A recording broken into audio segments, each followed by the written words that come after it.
ser humano criado por Deus. E como estávamos aqui falando, o nosso ser, quando recebe o Espírito Santo, quando eu recebo o Espírito Santo na minha vida, o meu espírito original, ele é recriado. E uma vez que eu tenho o meu espírito recriado, o que acontece?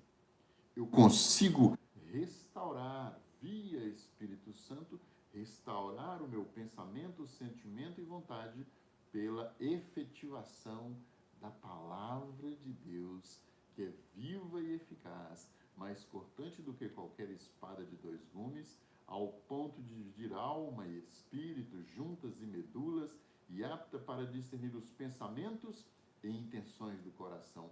Vejo que o meu espírito, trabalhando com a palavra de Deus no meu ser, na minha alma, restaura tudo que tenho, tudo que sinto, tudo que quero fazer. Todas as minhas vontades são restauradas e reedificadas, mudadas pelo Espírito Santo, trazendo a revelação da palavra ao meu coração. E uma vez que o meu espírito é recriado, a minha alma é restaurada pela palavra de Deus, veja bem o que acontece. Os dois juntos conseguem dominar. É aí que você, o seu ser espiritual, consegue dominar o ímpeto da sua carne. O ímpeto do carnal que todo ser humano tem. Então, como que ele vai dominar isso? Mudando, gerando uma estrutura nova, dando ordens ao cérebro. Olha, haja dessa forma, se porte dignamente nos ambientes. Então, os seus pensamentos, sentimentos e vontades, e também a recriação do Espírito Santo, nos edifica para ter o controle do ímpeto da nossa carne, das vontades carnais, para fazer mais claro para você. Então vejam bem, quando nós temos essa experiência dessa transformação, nós começamos a perceber e entender e até aceitar aquilo que Deus fez.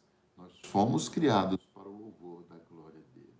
Fomos criados para viver a vontade de Deus, que é boa, perfeita e agradável. E tudo que fizermos, tudo que pensarmos, tudo que agirmos, venha a ser em forma de adoração ao nosso Deus, que é maravilhoso.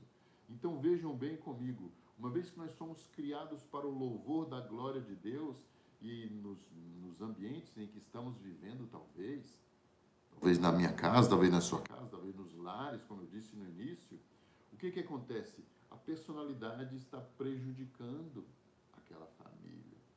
Então a nossa personalidade, ela expressa o que ela tem.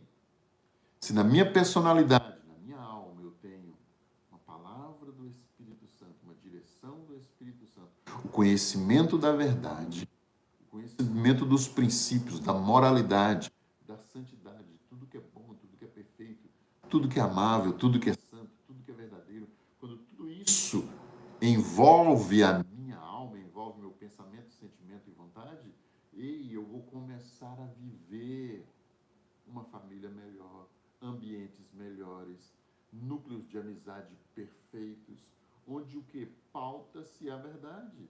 É o que eu costumo dizer. Estávamos até essa semana num joguinho aqui, joguinho familiar, de cartas específicas.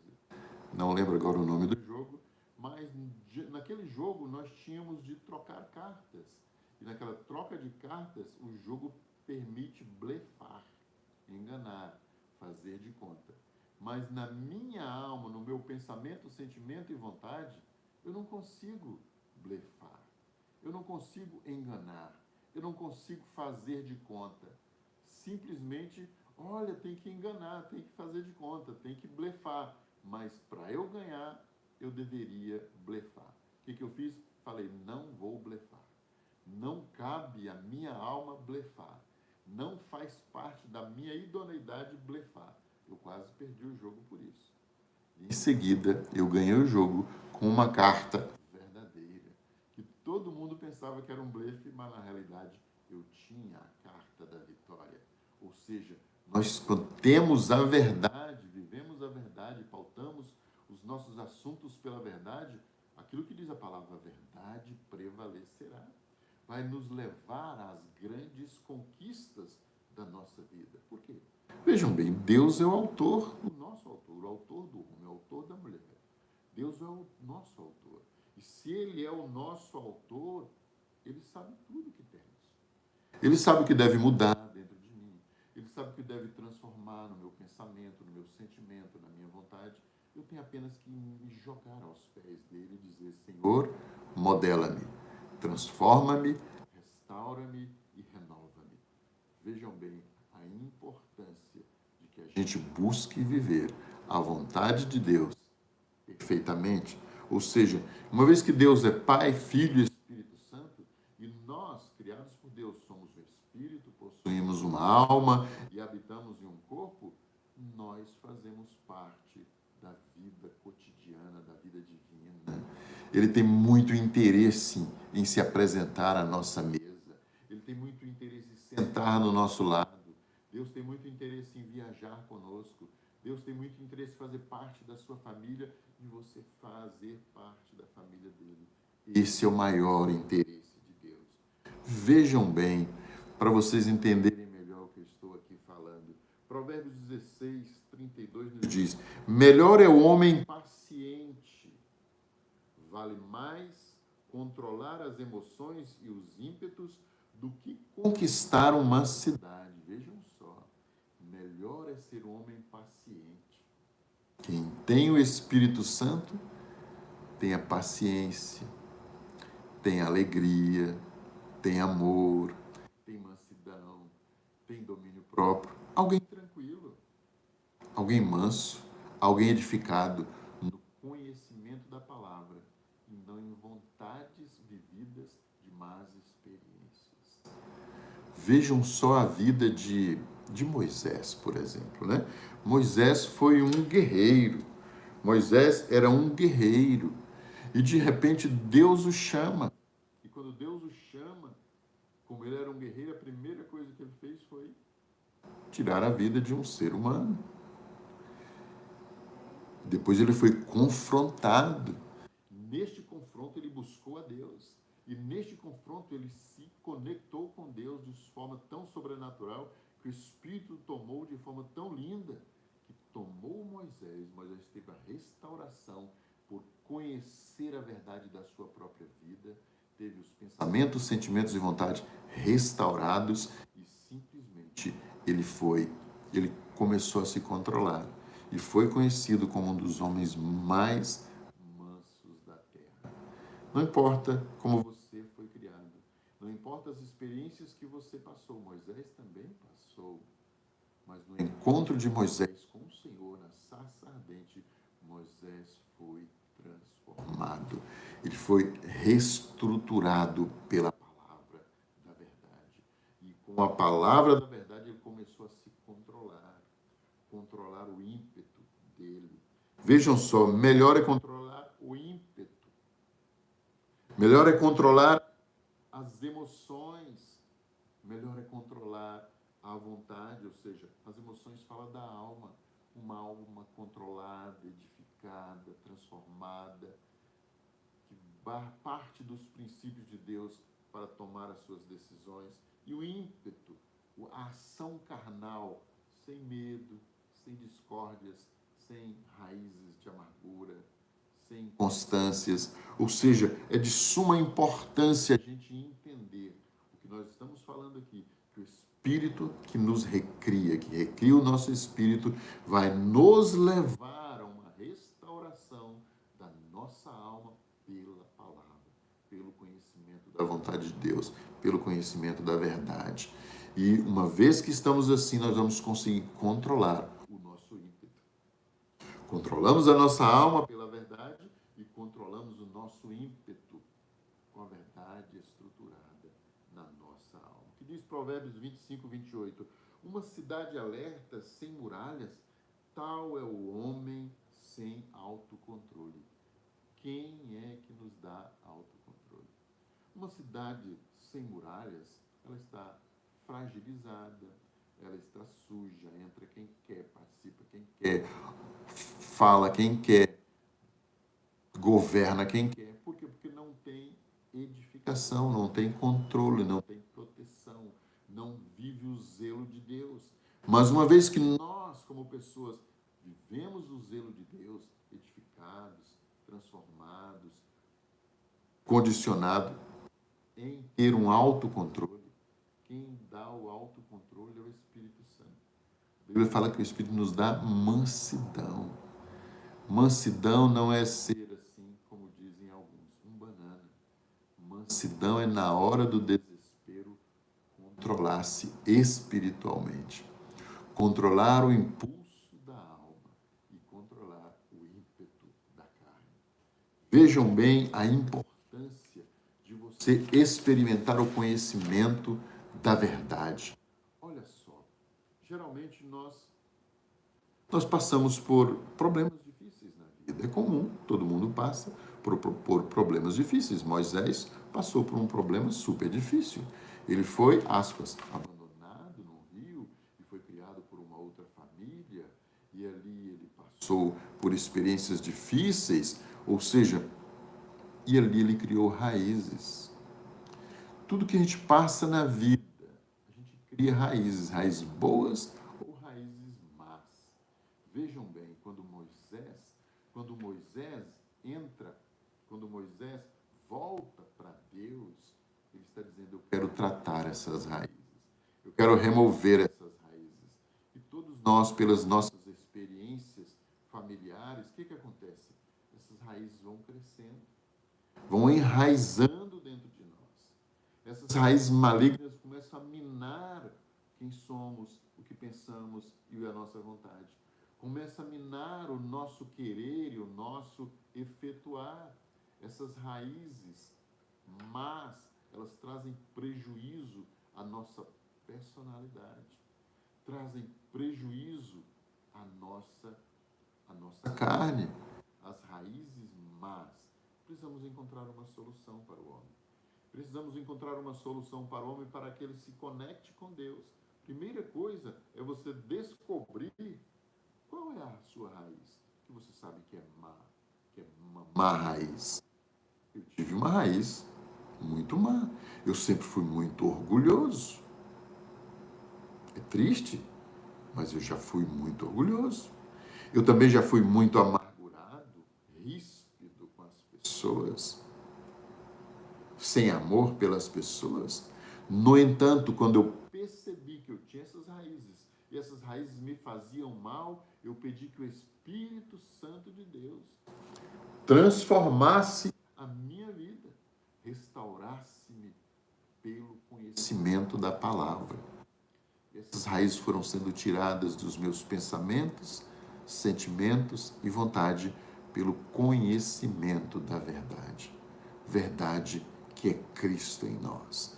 Então, quando eu venho, nós vamos descobrir talvez pessoas que têm rejeição, pessoas que sofrem por rebelião, pessoas que buscam o ocultismo. Normalmente, pessoas que buscam o ocultismo são pessoas que fazem de conta que estão próximos de Deus, até anda ali mais ou menos na linha, mas de vira e mexe ele sai, faz uma consulta, um horóscopo, um ocultismo, uma lida de carta na mão ali, uma consulta espiritual, ou seja, pessoas que buscam o além.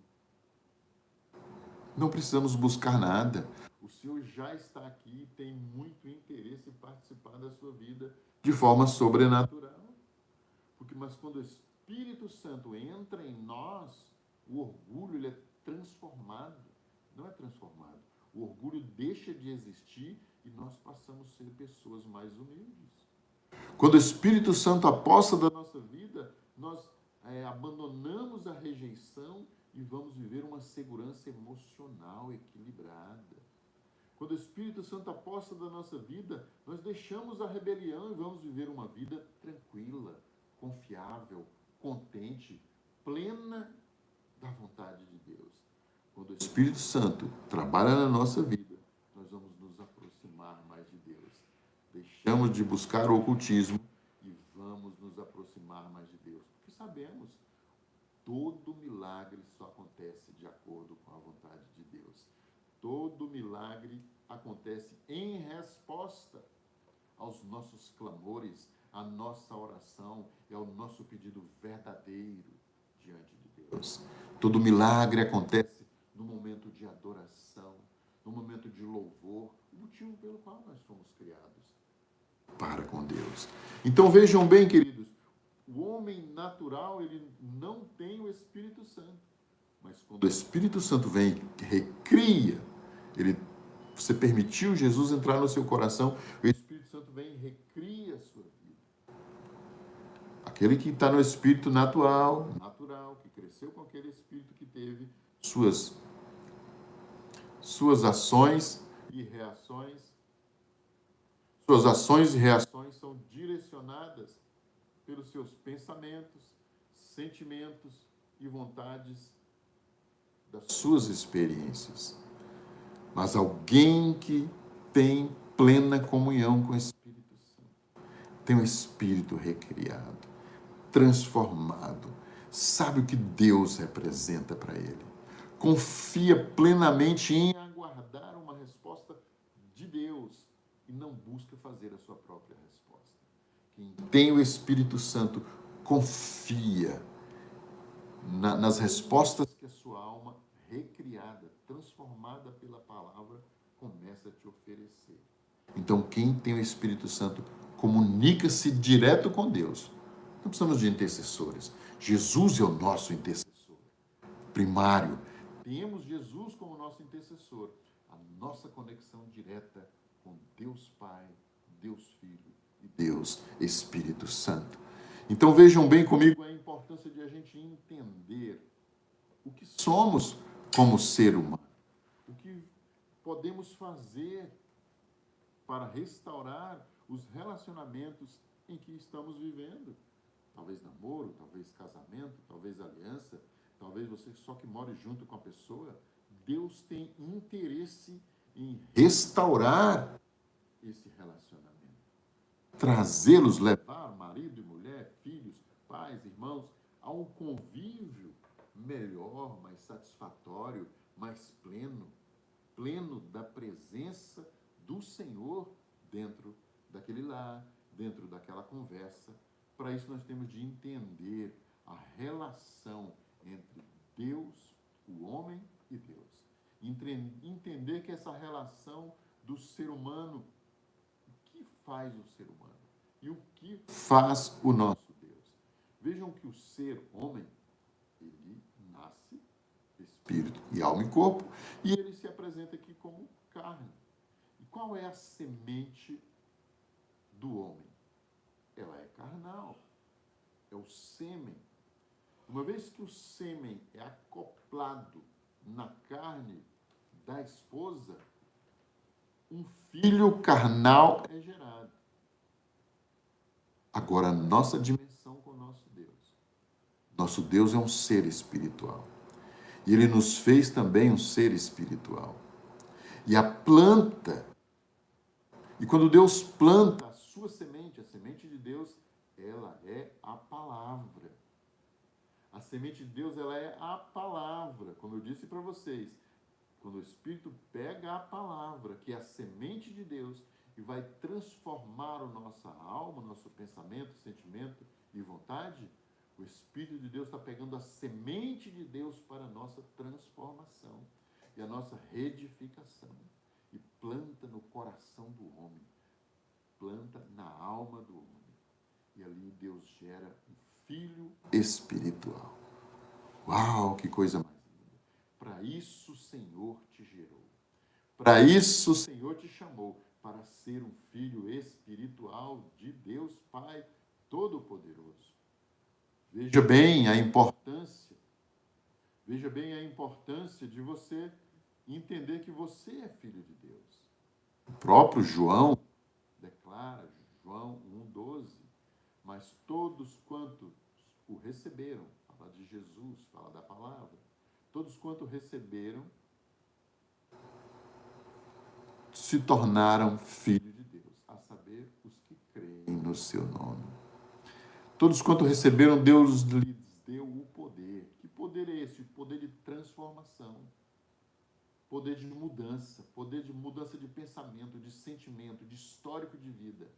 o poder de se tornar filho de Deus, a saber, os que creem no nome de Jesus. Então você vê a importância de você trazer Jesus para a sua conversa. Lembra que eu disse no início? As pessoas vivem relações conturbadas pela falta do pão vivo na sua mesa. O pão da vida, Jesus Cristo, aquele que deu a sua própria vida por nós. Então deixe Jesus entrar aí no seu coração e lá no seu coração ele vai construir um templo, um verdadeiro santuário.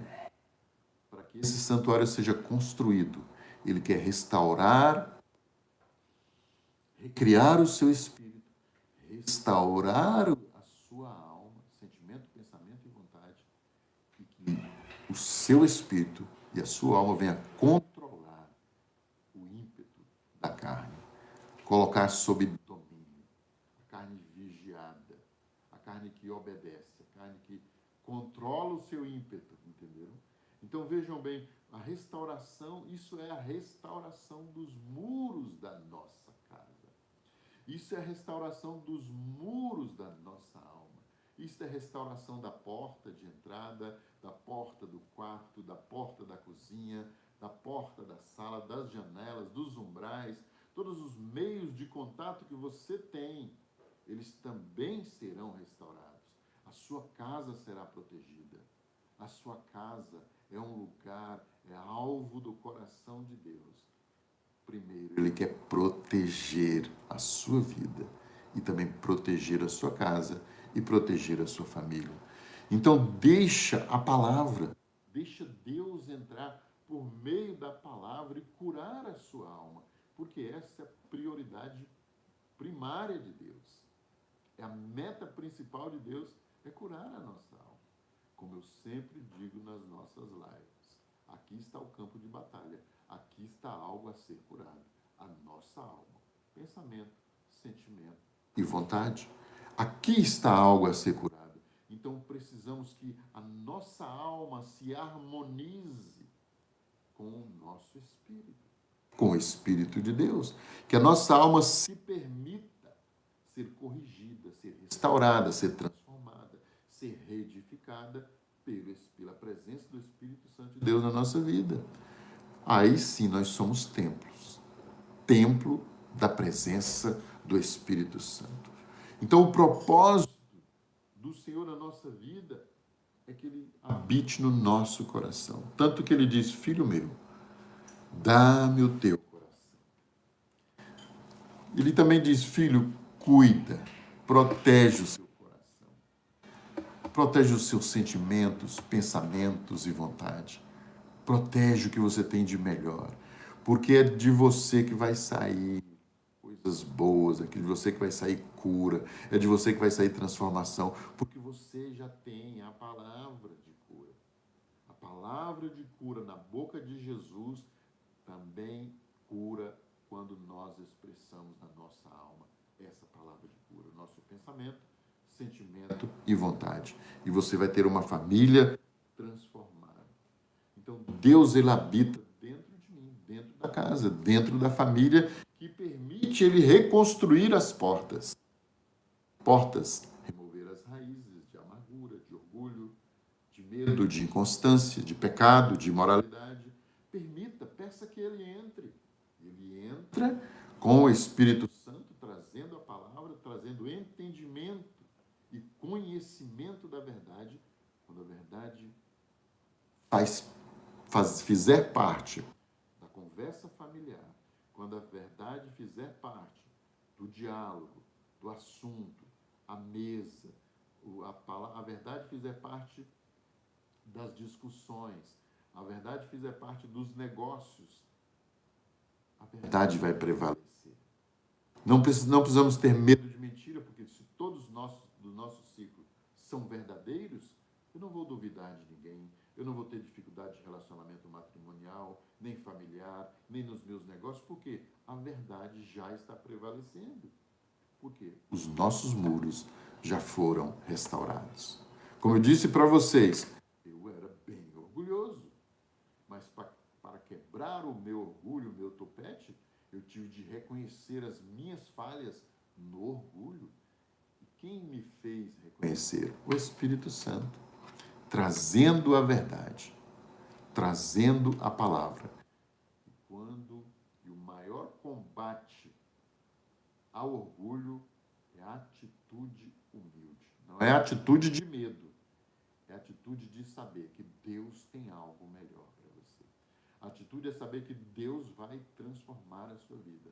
Não importa a situação que você está passando agora, uma situação de vergonha, uma situação de medo, de inconstância, saiba, o Senhor vai transformar a sua vida. Não se exalte, não deixe o seu ímpeto falar, não deixe a sua carne falar. Permita que o Espírito Santo controle seu pensamento, sentimento e vontade, e você vai viver de forma sobrenatural. Só assim nós vamos entender a profecia de Isaías 2:22-3, que nos diz: Vinde, subamos à casa de Deus, para que nos instrua sobre o caminho e andemos na verdade. Uau! A verdade sempre prevalecerá. E só a verdade consegue mudar o seu pensamento, o seu sentimento e a sua vontade. E só a verdade vai te dar estrutura para que não tenha ímpetos da carne, sobressaltos da carne. A verdade põe a carne no lugar. A verdade envergonha os ímpetos da carne. E nós vamos viver perfeitamente bons, do lado do outro, uma família que anda, uma família coesa, uma família que se ama, uma família que invoca o nome do Senhor em adoração dentro da sua casa. O próprio salmista nos declara: feliz, bem-aventurado, pleno, satisfeito é o homem, é o marido que tem a sua esposa frutificando dentro de casa, que tem os seus filhos multiplicando dentro de casa. Eles estão à roda da mesa participando do mesmo assunto, do mesmo histórico, trazer a verdade para dentro de casa. Amém? Glória a Deus por esse dia. Desde já um forte abraço para cada um de vocês e permita Jesus entrar. Permita o Espírito Santo mudar e transformar tudo que você tem, tudo que você é, tudo que você vier a ter ou vier a ser, para que você viva a plenitude do Espírito Santo. Forte abraço a cada um de vocês. Até mais. Um abraço, um beijo no coração.